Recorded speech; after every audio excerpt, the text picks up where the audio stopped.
Okay, well, I actually had no idea what I was doing my freshman year of high school. In fact, I was like against engineering because that's what my parents were doing, and I didn't want to fall into the trap of doing something just because my parents were doing it. But then as I took classes, I realized that I liked classes like math, and I tried to like teach myself Java, and those were the kind of things I realized that I liked, that sense of innovativeness. So when towards the end, even when I was applying to college, I was still kind of trying to put my finger on what my interests were and what I like and what I'd be good at.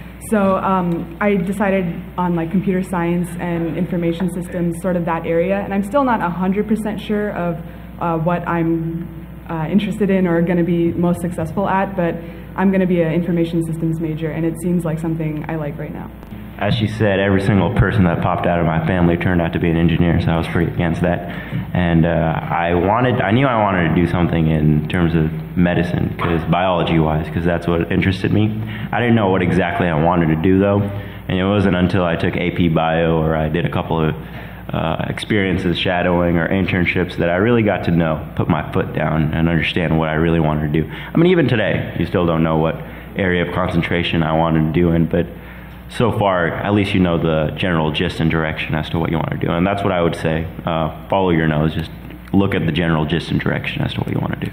As a freshman, I really didn't know what I wanted to do. I really liked math and sciences, so being like a historian or something was never really an option. What I basically did was I took classes that interested me. So like I took Intro to Java and just to see if, hey, maybe like is engineering an option for me. I took AP Biology to see, hey, would like something like medicine or research be an option for me? And that was definitely a factor that really helped me decide what career paths to pursue. And also for me, a lot of like internships, like a medical research internships or in like earth sciences internship, really helped me narrow down what I wanted to do and major in. But throughout high school, I did a variety of different things. Summer of sophomore year and junior year, I shadowed at a doctor's office because I'm not really good at reading or history, and I'm really good at math and science. So I decided that I should be doing something related to that. And sophomore summer and junior summer, I shadowed a doctor and then followed her around, found out what she did, and that was actually, that interested me a lot. So right now I am signed up for Cornell's Human Biology program going into pre-med, so yeah. For me, I knew I wanted to do computer science since like 6th grade, so I knew that was something that I would definitely explore in high school.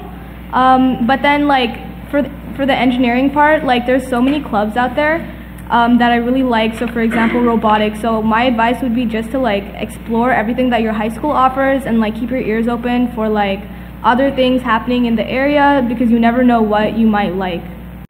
It's kind of, you have to kind of figure out like what you enjoy and what you like to do, and it's kind of hard to do that with school because you have like a structured amount of classes that you have to take, but you should try to explore your elective options and things like that, and then kind of figure out like what you do well and what you enjoy doing, and that usually is a good way to tell. And most people end up changing their mind a lot, so it's not that big of a deal.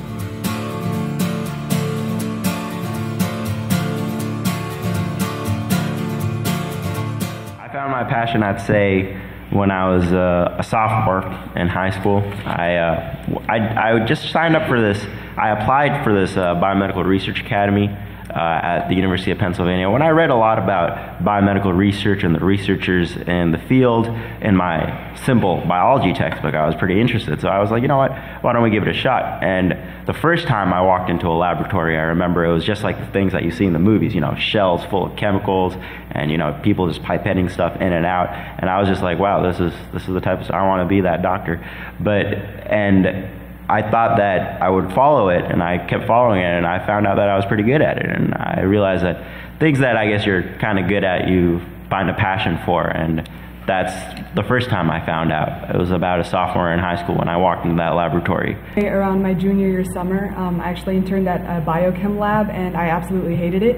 And they were like pipetting stuff as well, but I just did not care. And that's when I realized that I should stop, I should confront what I was sort of avoiding for a really long time. And I also took computer science my senior year, and it's the first time they offered the class, so it was really disorganized, but that actually worked in my favor because I got to figure out stuff for my own and sort of like it was sort of like problem solving in its own way, and that's my passion, sort of creative solutions and problem solving. Kind of began for me was freshman year when I took freshman biology. It was a class that I had excelled in, and I was interested by a lot of topics covered in biology. And then once I hit summer of junior year, when I shadowed that doctor again, that was when I truly wanted to become a doctor, and because I just wanted to help people out. So for me, I think I knew that I liked computer science and computer stuff since elementary school, but it probably wasn't until my sophomore year when I actually took an Intro to Java class and did some robotics that I figured out that you can do whatever you want as long as you just have a laptop and internet connection. So I thought that was the most amazing thing in the world. For me, junior year, I started doing a lot of programming on my own, and that kind of got me interested. And when I was so this year, I took AP Computer Science at my school, and that was kind of a structured way of doing coding, and that is where I was like, wow, this is really cool. This is something I want to do. So I guess I'd say I was kind of late, in the whole spectrum, where I kind of figured out this is what I want to major in. And so for me, it was around junior to senior year. I knew I had an interest in biology, so I applied for this biomedical internship because I was like, okay, I got to figure out what I have to do with my life.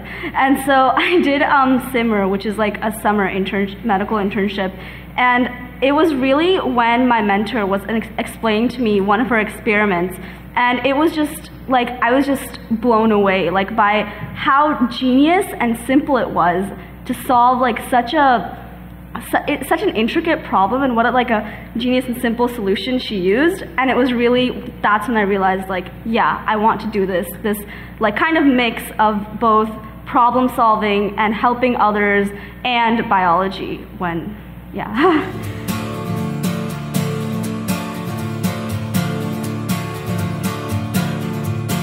Well, I would point to that beautiful woman right there.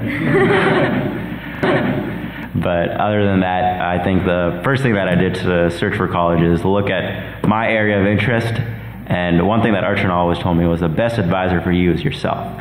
So you should always make sure that you look for what your strengths and weaknesses are, how much you can offer the college, and how much college can offer you. So one reason that I chose Miami was because it was in an up-and-coming city. It was a well-built, established city, and on top of that, it seemed to have the opportunities that I wanted, with the education system, Miller School of Medicine being one of the best, with the president as the ex-secretary of health.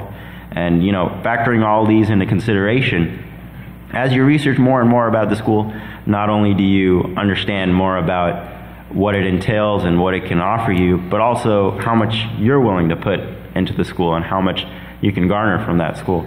So the way I searched for colleges was based off of what was my area of interest and what that college could offer me. It really depended on where I wanted to spend the next 4 years of my life, right?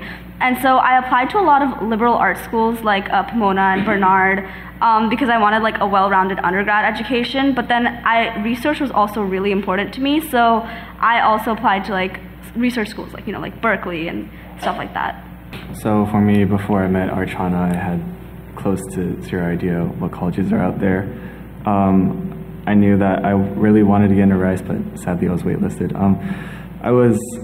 When I was looking for colleges, I was actually not focused as much on academics as I was on what kind of lifestyle I could have there, because I'm not the type of person who would sit down for 5 hours and read a book. I can't sit straight. So I looked for a college that had a decent rating in the field that I wanted to get into, which is medicine. And Cornell had a really good program. And they also had a lot of other extracurricular activities that I could get involved in. So if you're someone who is all-rounded, then you should definitely look into the college's website, because that tells you a lot, and then search up a lot more about those. And then afterwards, you might want to go and visit the college just to see how the student life there is and how the environment is because you don't want to regret having gotten into a college that you didn't want to go to. So over spring break, I decided because I already gone to visit San Diego, and it was a nice school, and that was actually my original place of intent. And then over spring break, I went over to New York, and I visited Vassar, and I also visited Cornell. Vassar for me was a really different school. It was kind of like a high school setting, but it was a little bit too quiet for me because it was a liberal arts school, and there weren't as many activities and connections as I had wanted. And then I visited Cornell. It was probably the biggest campus I've seen.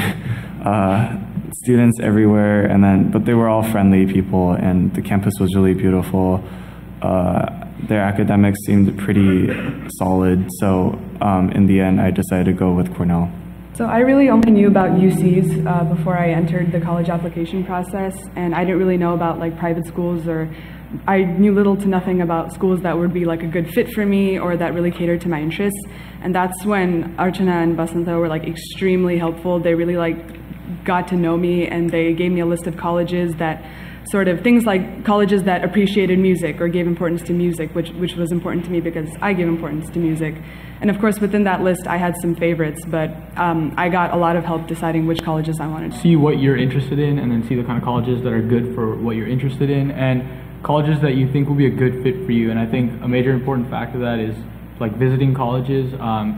Even if you're not planning to apply or you don't want to apply, you should still visit the college, or that's what I did, and it really helped me because you kind of see this is a college, like I may not be a good fit for this college, I don't like the way this college looks, or I don't like the way it is. And then of course Archana helped me a lot with picking colleges.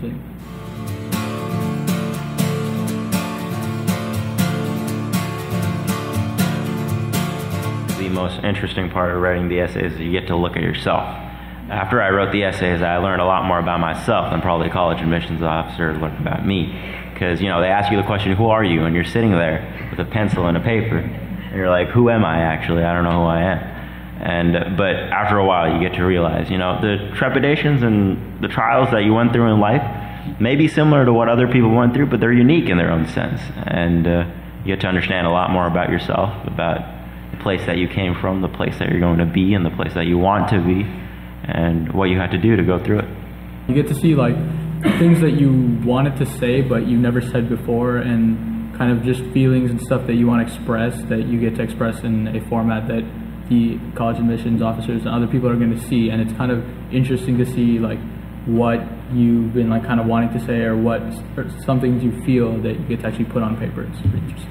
Which was basically rediscovering and redefining yourself as who you didn't think you were. And sometimes you don't have anything to say, and sometimes you do, and like you have to really look deep into yourself. Even the most insignificant things that you might find insignificant can be pretty significant. So that was pretty cool, going back into my past and finding myself again. Forward, I think. I really like the application process because I really got to be creative, and I like writing. And so I tried to make each essay kind of like a work of its own. So like for one of my essays, my dance Common App essay, I wrote most of the essay in flashbacks. And so it's like on paper, everyone's unique, but on paper, everyone might start to look a bit similar. So it's like you want to make yourself stand out, and one of the easiest ways to do that is to have like your style of writing stand out. And so flashbacks, or like just thinking of like maybe a creative idea, that's definitely something that will kind of give you, put you like a step forward, I think.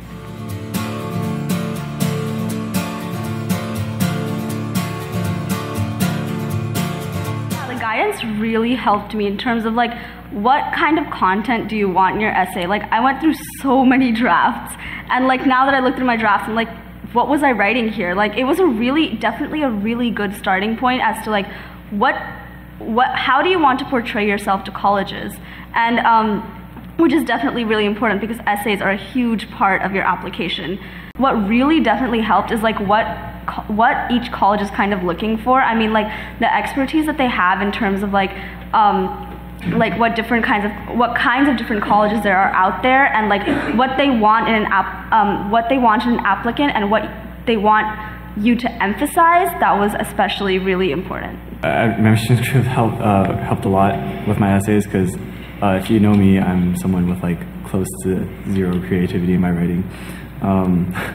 So I remember there was this one night where me and Archana sat down and we were Skyped for about 3 hours after like an entire long day of school, and then I had sports, and we were just sitting there just like, you had a conference, I had sports, we're both tired. But then just the fun part was that they could reach into your past and grab out what's there and expand on it and make it really creative. So that part really helped out a lot. Like, writing is definitely not a strong point of mine, so it really helped me focus like what I actually wanted to say, and like what basically, like, you can have an interest in something and you can be the best student, but unless you can express yourself in writing, like, it won't get you that far, especially in terms of college admissions in my case. So like, yeah, I think it really did help in like getting my ideas and thoughts cohesively into like words. Yeah, I'd also say the essay help was very important. A lot of times you know what you want to say and you know like the content that you want to present in your essay, but kind of how to present it and where to put the emphasis and things like that. That's something that is hard to know when you just read the prompt, and having like been mentioned before, an objective outsider kind of looking at this and saying, all right, if I was a college admissions officer, why would I care about this? Why would I care about this? And so it kind of helps you structure your essay really well. Getting help was integral to my college applications, and I think it's really important to have sort of an objective outsider who's like reading your essays, similar to how an admissions officer would be reading your essays, and they're really trying to help you and say, this is sort of the picture you're painting of yourself, and it's great. And in this case, Archana and Vasanta were sort of helping me with my essays without changing my content or my voice or what I was trying to say, but just helping me present myself, like Apurva said, in the best way possible. Put yourself in the shoes of the college admissions officer, and Archana was really good at doing that. And she would ask you, why do you think they need to know that? Why do you think they would want to know this part? And the reason being is I actually enjoyed writing my college essays, because it's the one time you get to brag, right? One time you get to brag about yourself. So and I was writing about them, and she would help me tailor it to the perfect college. She'd help me structure it so that you would want the college to think things about you that you probably don't think things about you.